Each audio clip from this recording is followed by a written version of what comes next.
তবে আমি জিবি হাসপাতালে আসলাম। এইমাত্র 3 জন গুরুতরভাবে আহত ছাত্রীদের আমি দেখেছি। মুস্কান দেববর্মা, বেডশিবা, তারপর ঝুমি দেববর্মা খুব গুরুতরভাবে আহত। ঝুমি দেববর্মা তো কথা বলতে পারছে না, অক্সিজেন সাপোর্ট দিয়ে রেখেছে। আমাদের প্রথম বক্তব্য হলো ছাত্রদের উপর এইভাবে একটা অত্যাচার করা, আক্রমণ করা সরকারি বাহিনীর ধারা। মাননীয় মুখ্যমন্ত্রী এবং রাজ্যের স্বরাষ্ট্রমন্ত্রীর কাছে আমার দাবি থাকবে যে ঘটনার তদন্ত হোক, কারণ যে কোনো আন্দোলনকারীদের উপর পুলিশি কোনো ব্যবস্থা গ্রহণের আগে ছাত্রদের জানাতে হয়, ওয়ার্নিং দিতে হয়, অ্যানাউন্সমেন্ট করতে হয়, তারপরে লাঠি চালানো বা অন্যান্য ব্যবস্থা গ্রহণ করতে হয়। কিন্তু আজকের ঘটনায় রোমান স্ক্রিপ্টকে নিয়ে আজকে আন্দোলন করেছে এবং এই ব্যাপারে আগেও আমি বলেছি, আমরা বলেছি, দলগতভাবে বলেছি ককবরককে যেন রোমান স্ক্রিপ্টে লেখা হয়, কারণ সমস্ত সিবিএসসি স্কুল ত্রিপুরা রাজ্যেই নয় ভারতবর্ষেই ইংলিশ মিডিয়ামে চালু আছে।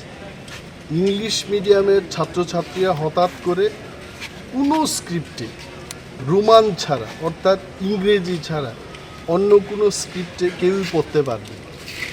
দ্যাট ওয়াজ দি রিজন কেন রোমান স্ক্রিপ্টের পক্ষে আমরা দাবি করছি। সরকার যারা পরিচালনা করছেন তাদের মধ্যে অনেকেই শিক্ষিত লোক রয়েছেন, যারা অর্ধশিক্ষিত, যারা এটাকে বুঝতে পারছে না, তাদের কথাই কেন দেশ চলবে, রাজ্যটা চলবে। এটা অত্যন্ত লজ্জাজনক আমাদের এই রাজ্যের মানুষের পক্ষে। সরকারকে দ্রুত পদক্ষেপ নিতে হবে যেন এই রোমান স্ক্রিপ্টকে নিয়ে আর আন্দোলনের কোনো দরকারই ছিল না। সরকার যদি রোমান স্ক্রিপ্টের পক্ষে সিবিএসসিকে বা অন্যান্য অথরিটিসকে যদি লিখে দিত, এই আন্দোলনের দরকার ছিল না।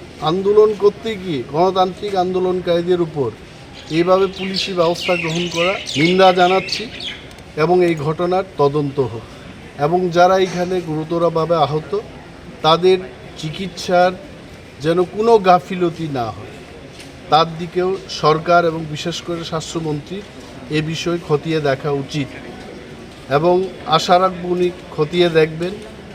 ডক্টর রাজেশ দেববর্মার সাথে আমি কথা বলেছি, মেডিসিন ডিপার্টমেন্টে দাঁড়িয়ে এখানে এসে জানলাম যে যারা আহত তাদেরকে কিন্তু কোনো বিছানা না দিয়ে বাইরে ফেলে রাখা হয়েছিল এবং শিফট হয়েছে।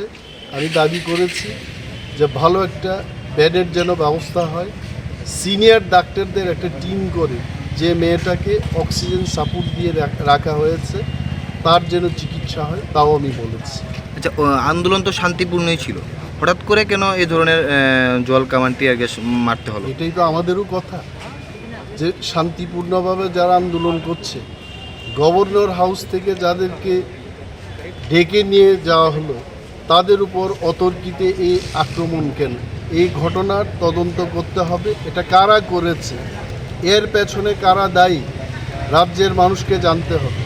ক্লাস 6-7 যারা সেই লেভেলে পড়াশোনা করছে, ওই সমস্ত বাচ্চাদের, শিশুদের টিয়ার গ্যাস দিয়ে কেন আক্রমণ করা হলো?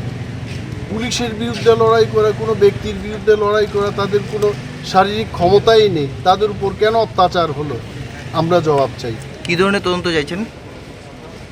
তদন্ত উচ্চ পর্যায়েটা তদন্ত হোক, কী লেভেলে করবে সরকারকে ডিসিশন নিতে হবে। তবে আমাদের দাবি হলো একটা উচ্চ পর্যায়ের তদন্ত করতে হবে।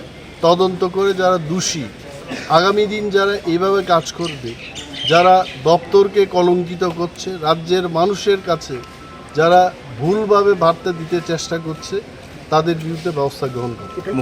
কতজন আহত হয়েছে? অনেকে আহত হয়েছে, তার মধ্যে 3 জন যারা গুরুতরভাবে আহত, তারা এখন হাসপাতালে। মুখ্যমন্ত্রীর সাথে এই ব্যাপারে কি কোনো কথা হয়েছে? আমার কোনো কথা হয়নি, সাংবাদিকদের মাধ্যমে এখন দাঁড়িয়ে মুখ্যমন্ত্রীকে আমি এই কথা জানাচ্ছি। আচ্ছা, এই বিষয় নিয়ে কি পরবর্তী কোনো স্টেপ আপনাদের দলের?